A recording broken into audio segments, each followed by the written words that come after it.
Então, eu vou passar aqui para a doutora Elma Torinho, presidente do Ameron, Associação dos Magistrados do Estado de Rondônia.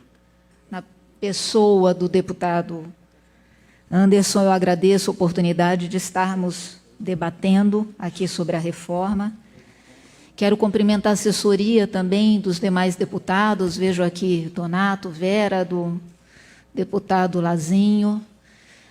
Cumprimentar os meus amigos de luta dos demais sindicatos, Dr. Everson Pini, presidente da AMPRO, Associação dos Promotores do Estado de Rondônia. Vejo representante também dos oficiais de justiça, Rafael, enfim, parceiros antigos que pensam sempre no bem comum, na coletividade, e que, diferente do que nós ouvimos semana passada, quem não pôde ir, pôde acompanhar pela transmissão, estávamos a defender um direito corporativo. Eu não vejo dessa forma. Eu acho que quem defende o funcionalismo defende o próprio Estado. Como bem disse o doutor Everson, nós não paramos durante a pandemia, e aqui louvo e me rendo ao importantíssimo papel da saúde, porque é atrelado à Covid, mas polícias não pararam, judiciário não parou, Ministério Público não parou, professores ficaram dando aula, né, de maneira online, se virando, porque tinham que se adaptar à nova realidade e não havia tempo para parar. E, por causa disso, nós acabamos por bater recordes, pelo menos no Poder Judiciário, já premiados com selo do Justiça em Número como diamante, premiação máxima, aumentamos em 70% a nossa produção. Mas eu sou muito pragmática. Quem me conhece sabe que eu não fico discutindo o passado. E o passado serve para discutir, como bem falou o Mauro, eventualmente para apurar responsabilidades, para punir em âmbito criminal, civil, administrativo, quem deveria ter feito a lição de casa e não fez. Mas o passado não serve para a gente encontrar soluções que precisam ser encontradas. E me perdoem hoje se eu for um pouco incisiva quanto a isso, porque eu tenho muito receio que essa reforma ocorra sem que a gente apresente soluções. Nós precisamos dizer ao Poder Legislativo o que nós queremos. E eu vou tentar fazer isso. Eu trouxe minha apresentação aqui no meu computador, mas não tem passador de slide aqui na área, então eu vou ter que ir e voltar algumas vezes. E fiz essa apresentação, senhores, montada nos índices oficiais que o Tribunal de Contas possui. Por que isso? Porque eu decidi escolher os dados do Tribunal de Contas de forma alguma, mas porque o próprio IPERON não possui uma base de dados confiável. Se a base de dados não é confiável, como é que nós podemos fazer cálculos confiáveis? E agora, pela LGPD, pela nova Lei Geral de Proteção de Dados, eu não posso chegar, por exemplo, no meu poder e falar no setor pertinente, né, ou na controladoria, me deem tais dados. Eu não posso, eu não tenho acesso, mesmo sendo juíza, eu não tenho, e de dentro do poder eu não tenho acesso a isso. Então, o Tribunal de Contas, ele compila, ele recebe dados de todos os poderes, e quando eu falar aqui poderes, eu vou me referir sempre a poderes e órgãos, porque ele recebe, né, ele faz o julgamento de contas, e, em razão disso, os dados lá, em tese, são oficiais, e também foi contratada uma auditoria independente para ajudá-los nessa conta.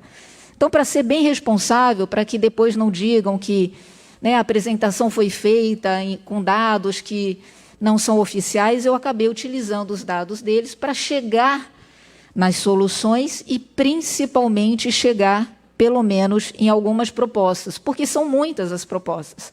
Cada categoria pode fazer determinado número de propostas, mas penso eu que muitos de nós convergem para muitas propostas. E é isso que eu vou fazer hoje. Então, eu vou precisar ir voltar, eu peço um pouquinho de paciência para os senhores para eu poder fazer isso. Pois bem, analisando no sentido macro, que é o que interessa, porque não adianta eu pedir algo ao Poder Legislativo, procurando ser justa com os servidores públicos do Estado, que ajudaram a construir esse Estado. Né? Nós ouvimos lá na audiência pública, no Tribunal de Contas, porque o setor produtivo ajuda a desenvolver, porque o setor produtivo é o que contribui. E quem veio para cá há 30 anos, quando aqui, meu avô disse, quando ele chegou, tinha 700 pessoas na cidade. Terminava onde era uma Maria Auxiliadora. As pessoas vinham para cá e se oferecia vantagens a elas, um salário inclusive maior, com alguns outros benefícios, porque se não fizesse isso, as pessoas não viriam para cá. Então, muitos servidores públicos vieram, né, para a terra prometida, porque, pelo menos financeiramente, era melhor do que os seus estados de origem.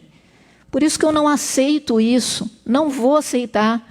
Não vou aceitar pagar a conta sozinha e não vou aceitar que a gente seja culpado por esse estado de coisas. Mas nós precisamos achar solução. E essa solução passa por 3 decisões que muito impactaram todos os poderes e órgãos. Existem 2 decisões que eu vou mostrar depois no slide para os senhores. Pois não. Ah, ok. Obrigada. Doutora Ellen,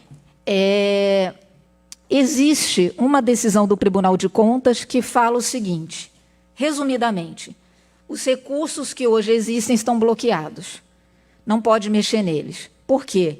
Porque eles vão ter que ir para o IPEROM. Então, aquele dinheiro que existia para os poderes e órgãos está lá paradinho.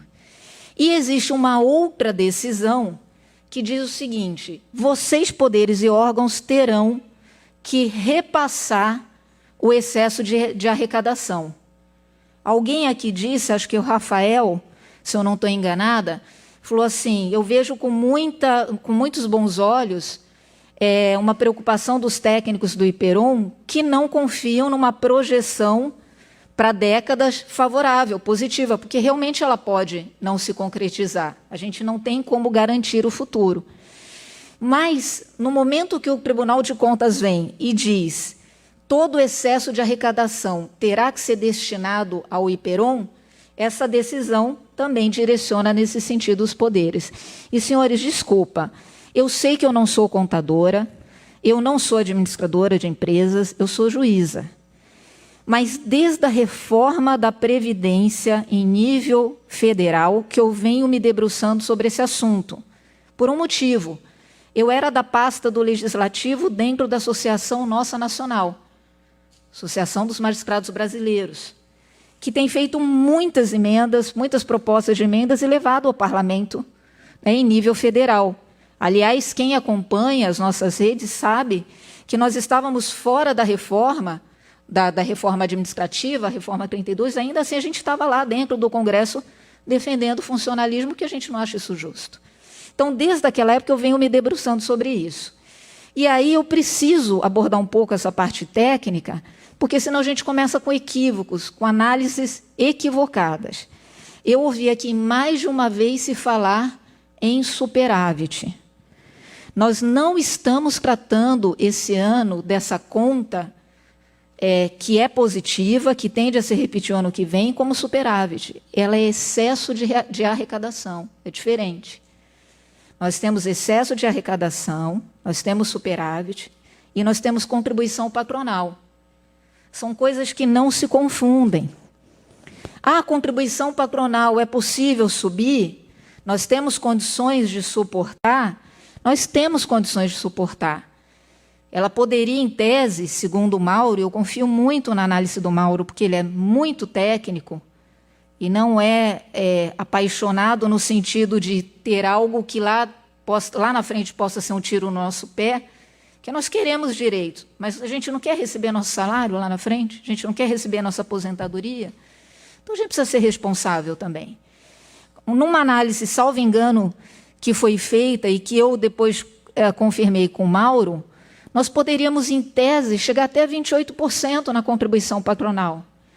Mas isso é uma solução, do ponto de vista fático, ela é possível. Ela é uma solução em nível de gestão razoável para a gente? Eu preciso que você, quem tiver com os slides, vá passando até uma hora que chega numa tabela que fala do limite máximo. Porque hoje nós pagamos 18% de contribuição patronal e os servidores pagam 14%. Era 13,5%, nós subimos para 14%. Pode ir bem para frente.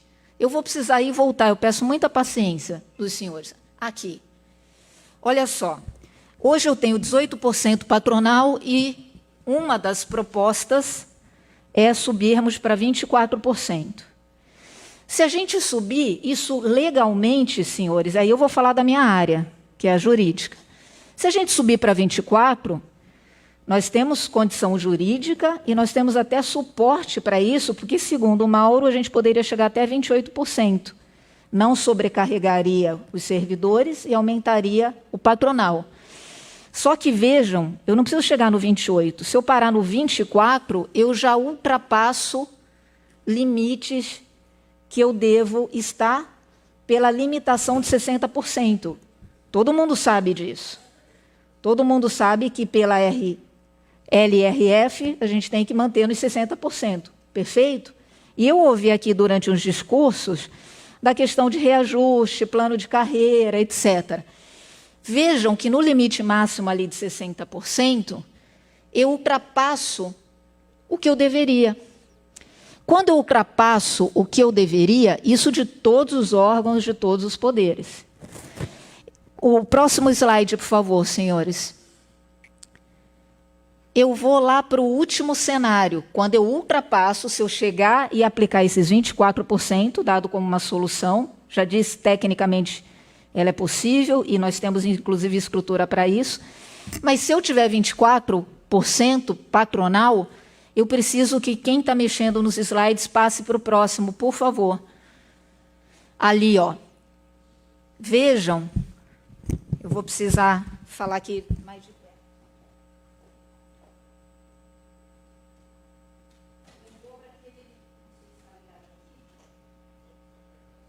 perto. Obrigada. Eu vou para o meu limite máximo. Eu tenho que demitir pessoas, eu tenho que reduzir funções de confiança, eu tenho que exonerar servidores não estáveis. E a gente sabe, quem trabalha em serviço público, sabe que nós trabalhamos com uma estrutura menor que a mínima. Nós trabalhamos muito com uma estrutura que não é mínima sequer. Nós fazemos milagre com a estrutura que nós temos, porque a estrutura ideal não teria condições de haver concurso, não tem orçamento, etc.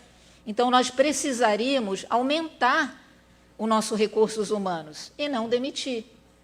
Se eu impuser 24%, eu tenho esse cenário. Volta lá no slide, por favor. Eu tenho problema... Não, no que nós estávamos, no próximo.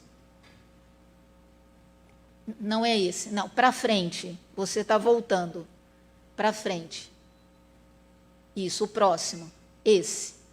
Eu tenho consequências relativas a transferências voluntárias, obtenção de garantias, contratação de operações de crédito.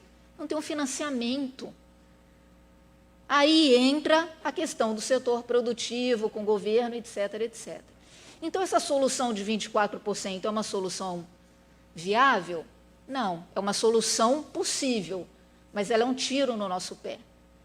Quem quer aumento ou recomposição, não vamos nem falar de aumento, um país em crise, né? Porque aumento seria nos dar além da inflação, correto? Quando nos dá apenas a inflação, é mera recomposição. Quem quer recomposição? Quem quer um plano de carreira melhor? Quem quer mais concurso para ficar numa estrutura melhor? Isso nos arrebenta. Então, eu, pela Ameron, não concordo com o aumento da contribuição patronal. E não é porque eu queira aliviar os poderes, é porque ela deságua em nós. Eu vou voltar para lá. Pois bem, já acordamos, e aí eu preciso que vá passando os slides um por um. Já acordamos que a reforma precisa ser feita, que todo mundo é favorável, porque a partir de abril do ano que vem, nós, em tese, teremos os 300 milhões deficitários. E alguém falou aqui sobre tempo, mas nós temos tempos para isso. Eu não sei se a Casa vai votar hoje a reforma. Ela pode votar hoje ou ela pode adiar, uma escolha técnica política. Se votar hoje, alguns dias irão até a publicação dessa lei, porque precisa corrigir, precisa assinar, precisa ir para o Diário Oficial. Depois disso é enviado para o governador. Ele tem 15 dias para sancionar ou vetar. Se ele vetar, volta para casa. Se voltar para casa, começamos as discussões novamente. E aí, nós já estaremos em setembro, mais ou menos. Volto às 3 decisões do Tribunal de Contas. Eu só falei de 2 para os senhores. Uma que mandou bloquear os recursos e a outra que falou do repasse, dos excessos de arrecadação. Todos os poderes têm que fazer, e isso nos ajuda muito, porque isso ajuda na saúde financeira do IPEROM. A terceira decisão, que muita gente não leu, e eu espero que vocês leiam, por favor, leiam, é da semana passada. Aqui julgou as contas do IPEROM. É uma decisão de 79 laudas que eu passei muito tempo do meu final de semana e ontem o feriado debruçado sobre ela. Lá existem vários comandos que os poderes e órgãos têm que obedecer até o final do ano, até dezembro. E aí eu volto à pergunta retórica, não precisa nem ninguém levantar a mão ou responder. Temos tempo para isso? Porque os poderes vão ter que cumprir. Existe responsabilidade do gestor, existe rejeição de contas, existe uma série de consequências que a gente tem que jogar no caldeirão, como alguém aqui falou. Então, não dá para analisar, senhores, sob o aspecto da gestão pública, só por um viés. Nós temos que dizer para a sociedade, nós vamos dizer isso, que nós somos responsáveis, que nós somos preocupados com a saúde financeira do Estado, que nós queremos o bem coletivo, porque isso não é um discurso falacioso, não, isso é nossa preocupação. Ou alguém aqui quer ficar sem salário e sem pensão? Só que para isso a gente tem que dar solução. E a solução passa por caminhos diferentes. Eu vou elencar no final o que eu acho interessante, o que eu acho viável. É a melhor solução? Não sei. É a solução melhor que eu encontrei. Mas existem outras soluções. Quem vai decidir é a Assembleia. Temos tempo, de novo, para isso? Porque se for feita uma escolha de votação próxima, cadê as soluções? Nós apresentamos soluções? Eu vou apresentar hoje. Eu protocolizei sugestões de emendas, junto com a AMPRO, junto com a Procuradoria, junto com a Defensoria, porque eu entendo que são soluções justas com os servidores públicos. Não são soluções corporativas, são soluções justas. Alguém aqui disse, eu não posso penalizar um servidor e obrigá-lo a trabalhar 45 anos, 50 anos, para que ele tenha paridade e integralidade. Pela reforma, pela regra atual, nível federal, os estados que a gente for analisar, se você tiver 25 anos de contribuição, se aposenta. Ah, doutora Elma, alguém já me disse assim, mas a pessoa vai aposentar por uma regra atual, com menos impacto financeiro, etc. Mas aposenta com 25 anos. Como é que eu vou obrigar alguém a trabalhar 45, 50 anos, se ele é antigo, se ele já passou 3, 4 reformas, está passando pela 5ª e nada garante que não passará pela 6ª, pela 7ª? Eu não posso tratar as pessoas da mesma forma. Isso não seria justo. Volto a dizer, isso não é corporativo, isso é um critério de justiça. E, às vezes, senhores, desculpa pelo termo que eu vou usar, ele não é desrespeitoso, é que eu não consigo achar outro agora. A regra é tão burra, mas tão burra, que se eu tiver dois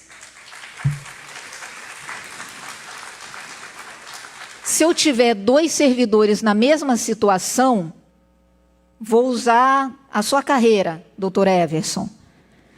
Né? E a gente, às vezes, toma as porradas também. Né?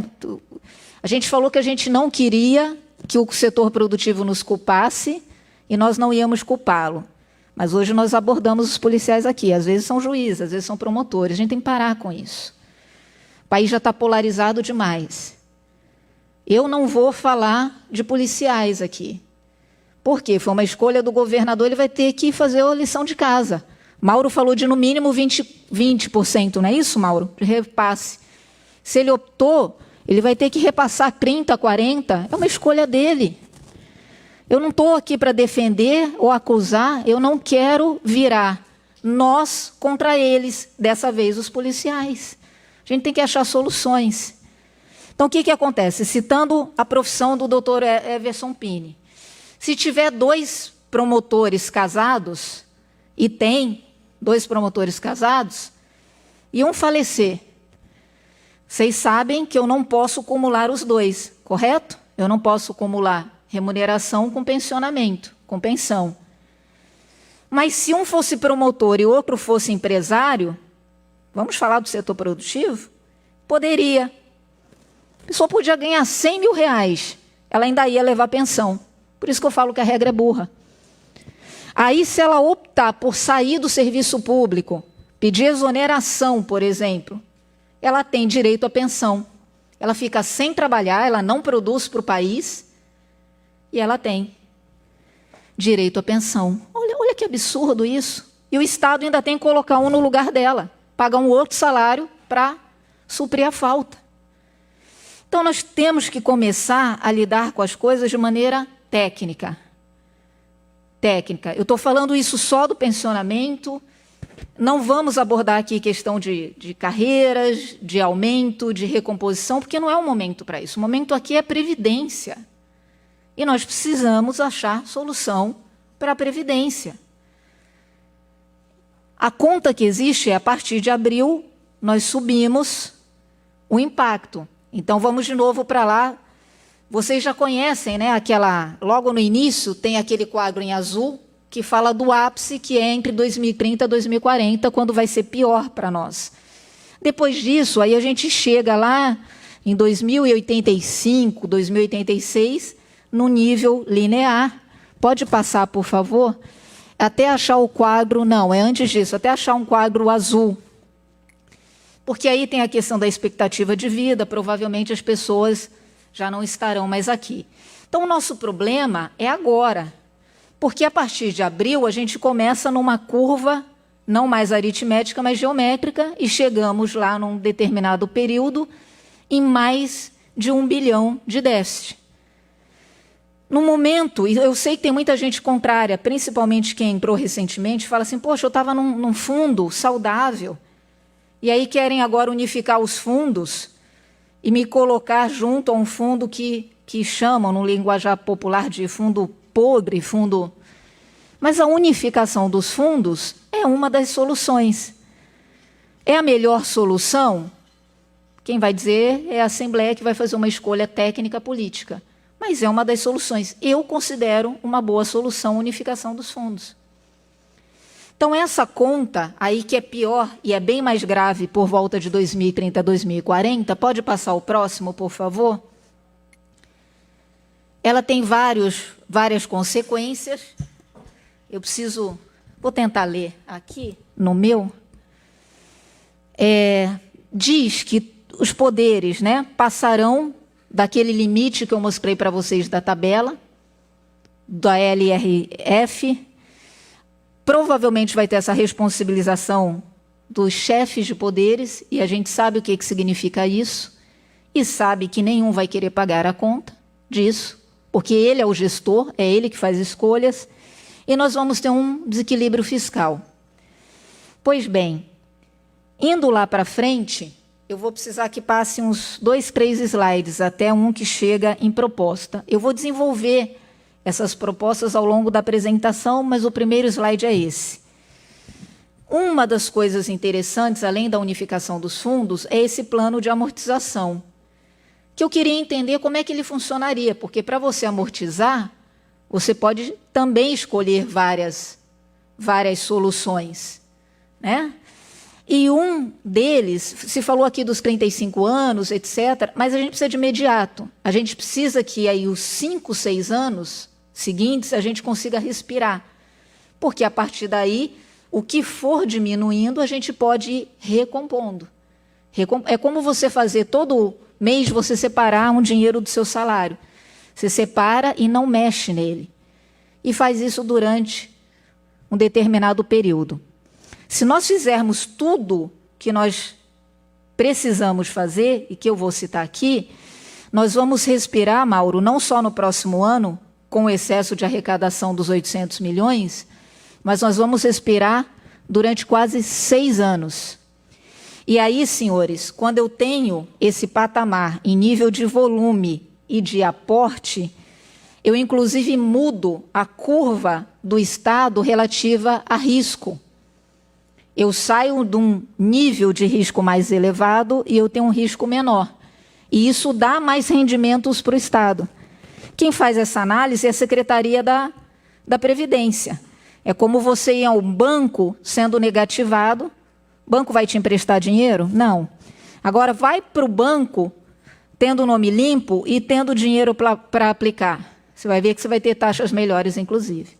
Então, senhores, se nós tivermos essa destinação desses repasses, que, volto a dizer, não se trata de superávit e não se trata de contribuição patronal, mas é justamente o excesso de arrecadação já determinado por uma das decisões do TCE. Não tem para onde correr. Isso é uma das coisas que ajuda a resolver. Outra, que todo mundo concorda, só não concorda com os termos, é a questão da reforma da Previdência. Nós sabemos que ela tem que ser feita. E aí é onde entra a nossa sugestão.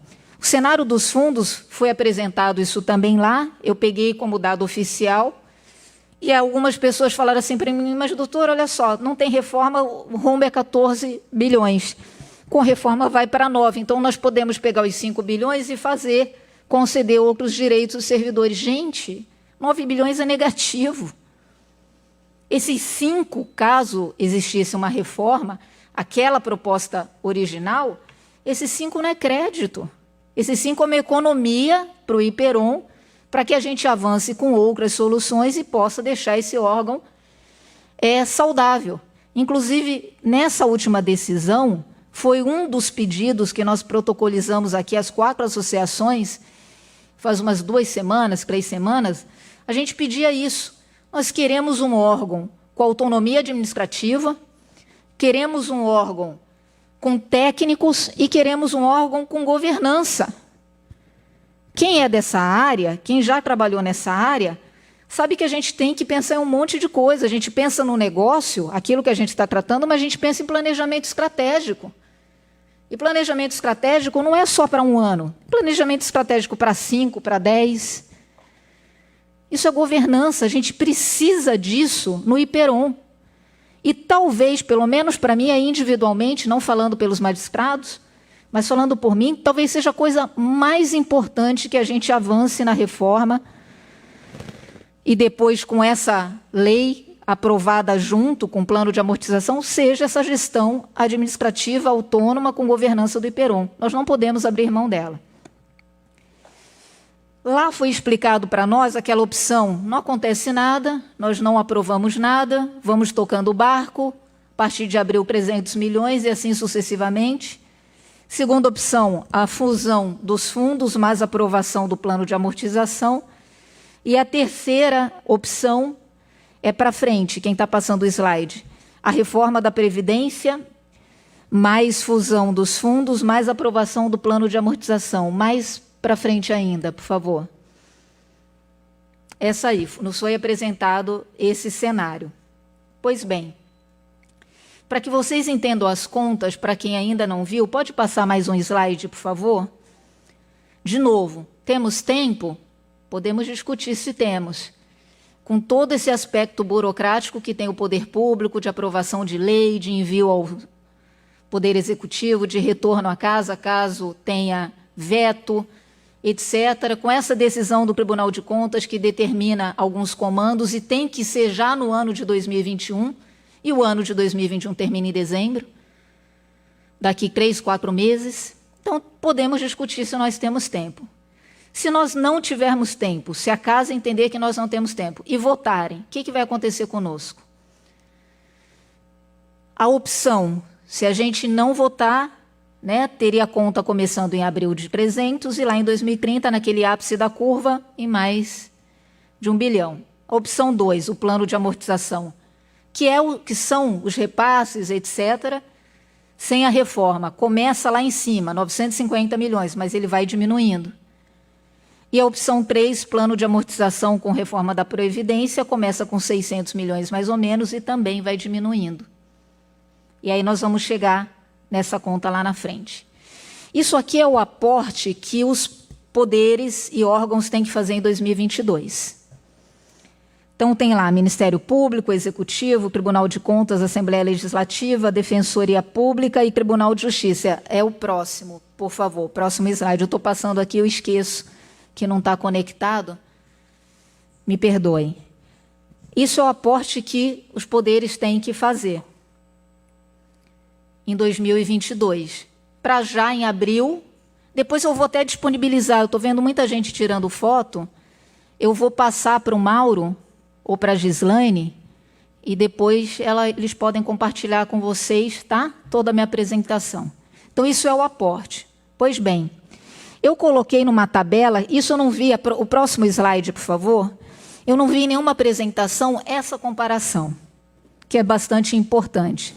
Então, do lado esquerdo, nós temos os repasses que os poderes e órgãos obrigatoriamente têm que fazer, e nós temos a conta do excesso de arrecadação, do pré-sal e o total.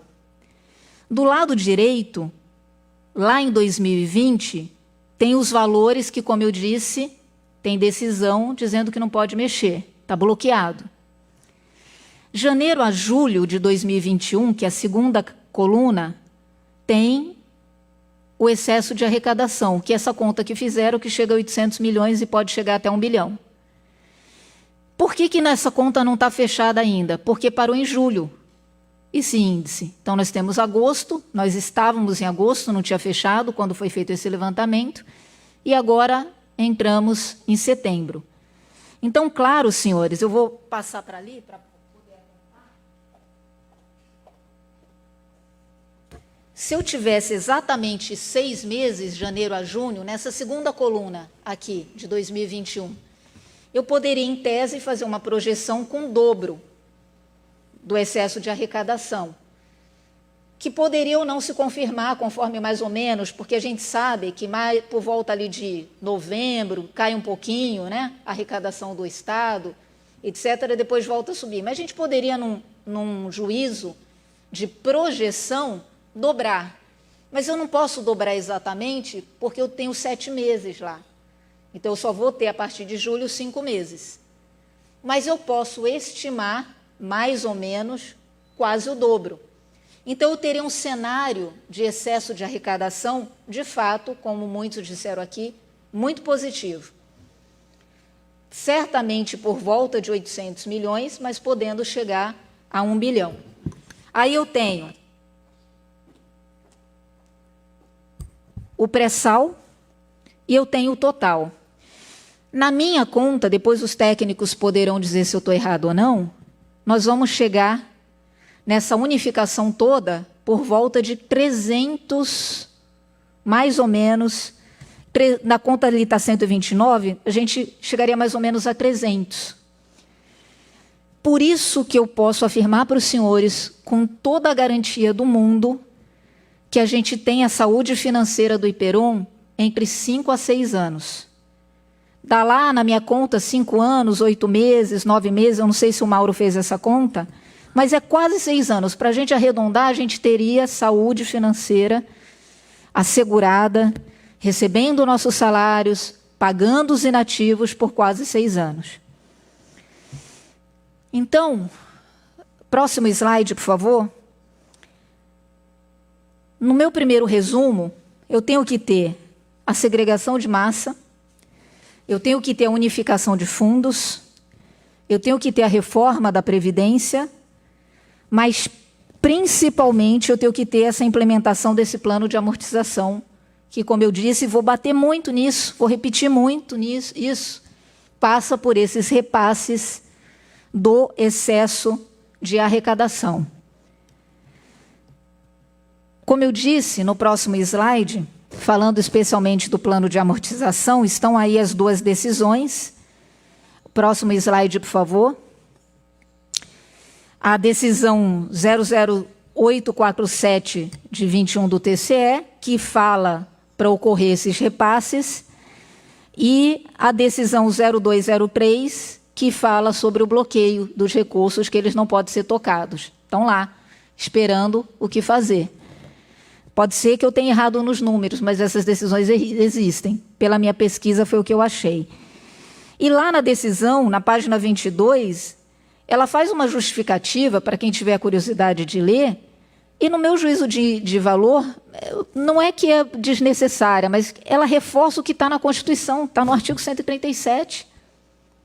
A decisão, senhores, não está aí no meu slide, porque quando eu comecei a preparar, ainda não tinha tido o julgamento de contas do IPEROM pelo Tribunal de Contas, que é essa decisão da semana passada, 79 laudas, que eu me debrucei sobre estudo, então não tinha ela ainda. Agora eu já tenho. Para quem quiser anotar, é 014-23-2020. Mas eu vou repassar também, aliás, já até eu fiz hoje de manhã para o Mauro, e ele já tinha, e ele pode compartilhar com os senhores. Nós teríamos, eu vou chegar na questão da regra atual, no pedágio, mas antes eu queria falar da migração, porque a migração me preocupou demais. A migração existe, é o próximo slide, existe no plano federal. E o plano federal foi muito perverso com os servidores. Né? A desculpa era, os servidores são culpados e precisamos resolver. Então, vamos sacrificar, o termo que eu usei lá no TCE, vamos sangrar os servidores. Sangrar os servidores federais. O dinheiro economizado foi todo para o Covid e nós estamos no país na situação que está. Eu não vou entrar aqui em discussão política, pelo amor de Deus. Né? Que é o que muitos dos senhores falaram. Vamos sangrar de novo? E aí, daqui 2, 3 anos, nós fazemos o quê? Porque aí não vai ter mais como sangrar ninguém. Mas mesmo lá no plano federal, houve a possibilidade de migração.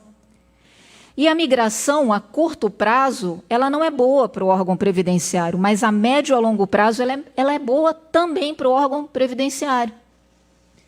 Na proposta, e eu confesso aos senhores que a gente fica meio perdido, né? Porque fala assim, fulano recebeu a proposta do governo, aí todo mundo corre e vai lá ler a proposta. Daqui a pouco, não, passou pelo órgão revisional, mudaram um termo e tal, não é mais essa. Aí você vai lá, pega outra. Eu já estudei umas 4 propostas, não sei os senhores, eu não sei, sinceramente, qual é a última.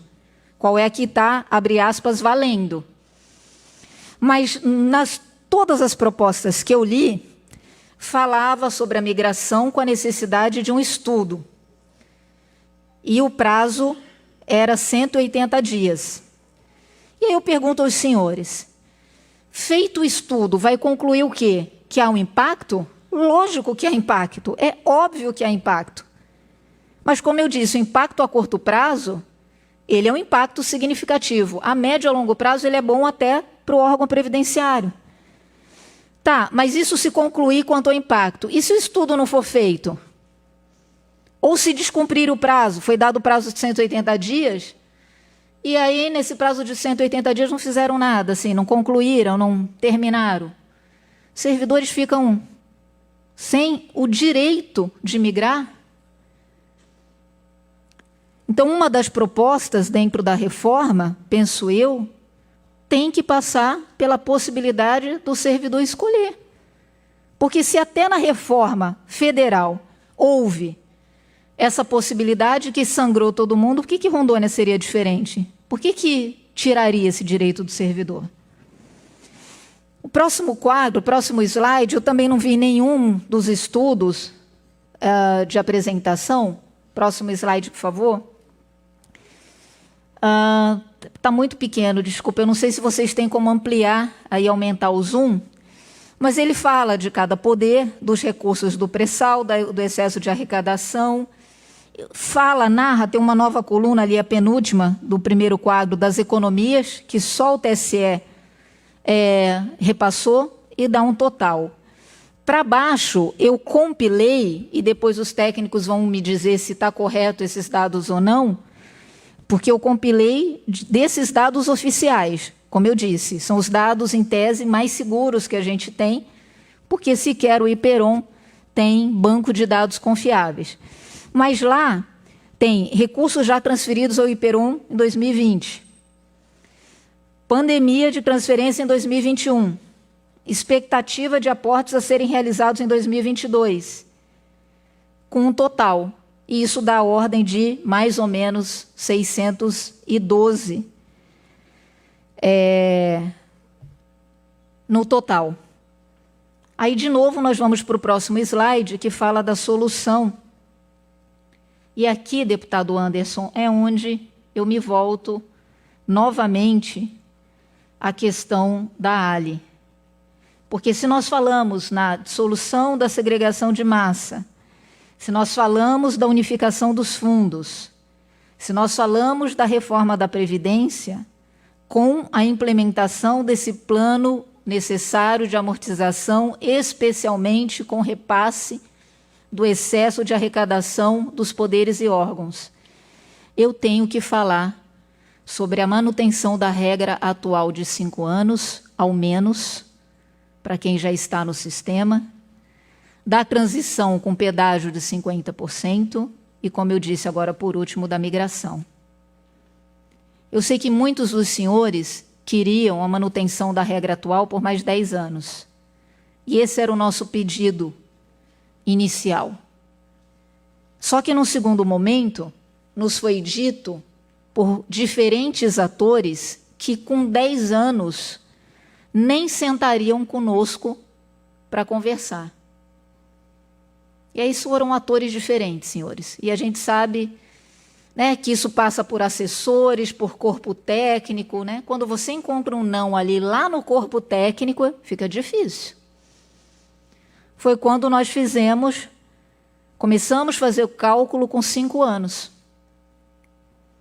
E esse cálculo com 5 anos e com a transição do pedágio de 50%, deputado Anderson, e para os outros deputados que estiverem nos aconselhando, ele é possível de ser atendido com as soluções anteriores, com a dissolução, com a unificação dos fundos, com a reforma da Previdência e com o plano de amortização.